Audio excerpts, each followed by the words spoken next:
Welcome to the Sydney Opera House, where we'll take you behind the scenes of this World Heritage listed masterpiece to show you how the magic of theatre comes to life beneath its iconic sails. Before we continue, I would like to acknowledge the traditional custodians of this land, the Gadigal people of the Eora Nation, and pay my respects to their elders past, present, but also emerging, as traditionally they would use this land to feast, sing, dance, and tell stories, which we continue today at the Opera House. The Sydney Opera House is one of the busiest performing arts centres in the world, with over 10.9 million people coming to visit the site each year.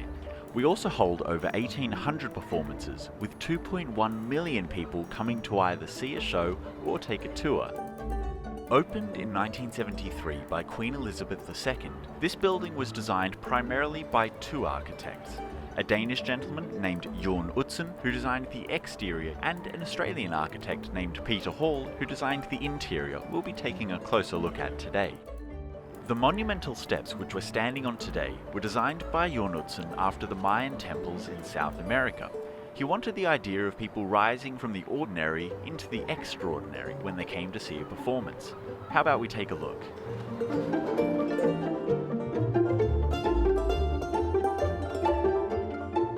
The Opera House has over 1 million tiles. Now you may not know that there's actually two different types of tiles on this building. We've got these glossy white tiles which help to capture and reflect the light around the building, almost like ice, and then these creamier coloured tiles which manage to absorb the light a little bit like snow. The purpose of this is for the building to change with the different environments around it. On a bright sunny day, they gleam and glisten, and on a stormier, cloudier day, they take on that greyish, darker property, as you can see in the shadows.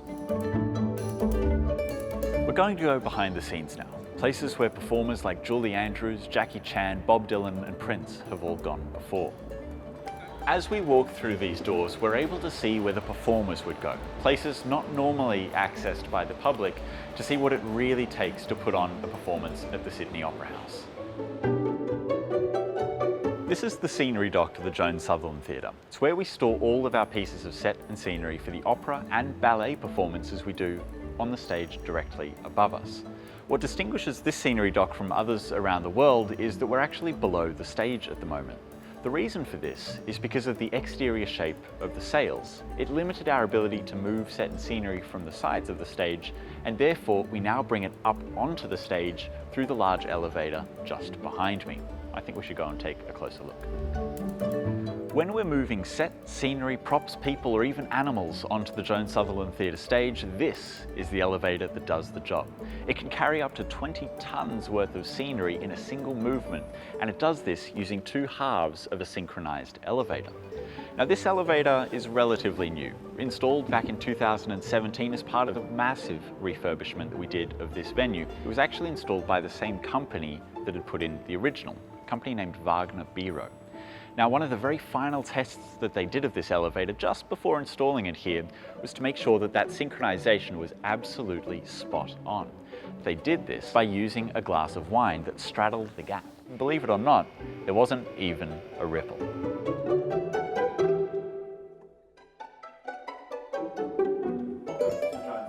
Welcome to the Joan Sutherland Theatre. At 1,507 seats, this auditorium is the second largest in the Sydney Opera House.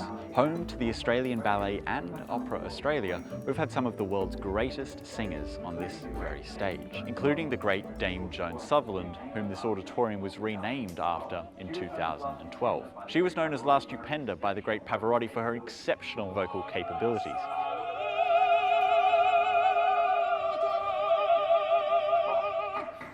But we also use this venue for a series of other performances. Be it Vivid Live or other musical acts, this auditorium is perfectly laid out for it. The acoustic design of this venue was done by Peter Hall, the Australian architect. He shaped the roof after the roof of the human mouth so that as sound was projected up there by the opera singers, it would reflect to every single seat in the venue evenly, meaning it didn't really matter where you sat, you heard almost the same thing. This is a stage manager's desk.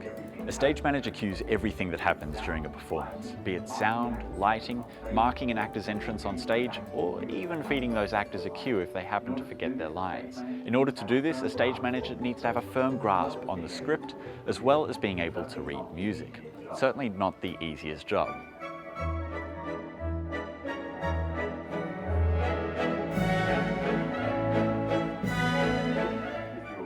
This is the Orchestra Pit, and I'm standing on the conductor's podium. What's so important about the conductor's role is that they not only need to communicate with the 85 musicians down in the pit, but also be able to see and communicate with the opera singers or ballet performers on stage. You may have noticed this netting. It's perhaps one of the most important parts of our orchestra pit, certainly the most important safety feature. It prevents any actors from falling off the stage and landing, well, amongst those beneath them. But its installation carried an interesting story. Back in 1979, we had a performance called Boris Godunov. It's a Russian opera with a lot of farm animals that we wanted realistically on stage, but there was no netting at that time. One of the chickens got a little bit frightened by the noise and ran straight off the front of the stage. With no netting there to catch it, unfortunately it landed on the head of the cellist sitting directly underneath. Cellist, rather frightened by this, chased the chicken around the pit, stopping everyone from playing, picked the chicken up and threw it back up on stage, where it landed at the feet of the lead soprano opera singer. It was a night to remember. You may have noticed this. It's a ghost light, and we've set them up on every stage around the Sydney Opera House. It has two functions. The first is practical, and that's that these lights help the first and last stagehand on and off the stage without falling, well, off the front behind me. However, it also has another spookier function. These ghost lights are also to allow the ghosts that roam around each and every theatre in the Opera House to allow them to see the sets that we have on stage so that they don't bump into them and wreak havoc overnight. The other function, however, is that these lights can be a beacon of hope. It allows us to see that the lights will not always be dark at the Sydney Opera House, and they will be coming back on nice and bright very, very shortly.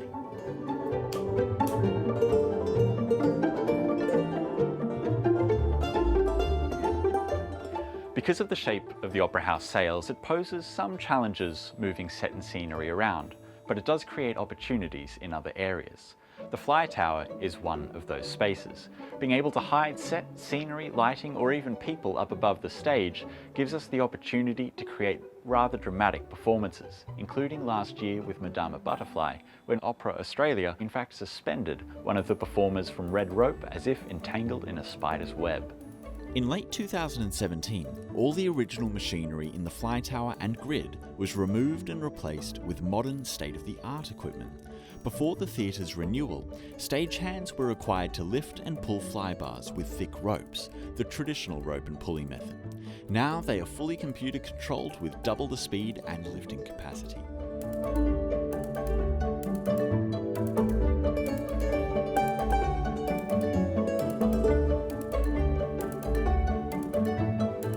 We have 62 different dressing rooms in the Sydney Opera House and 2 large chorus dressing rooms for the orchestras. The dressing rooms are an important part of every performer's night, and if you've got a view, you know you're one of the stars.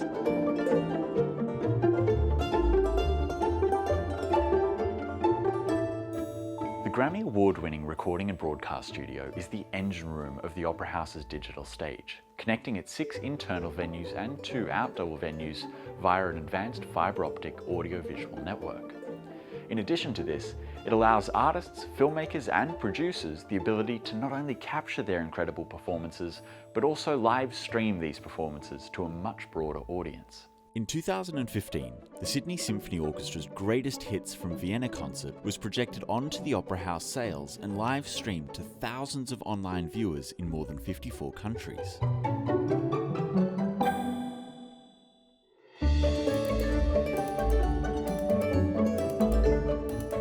Even while our venues are closed, the show must go on, well, online.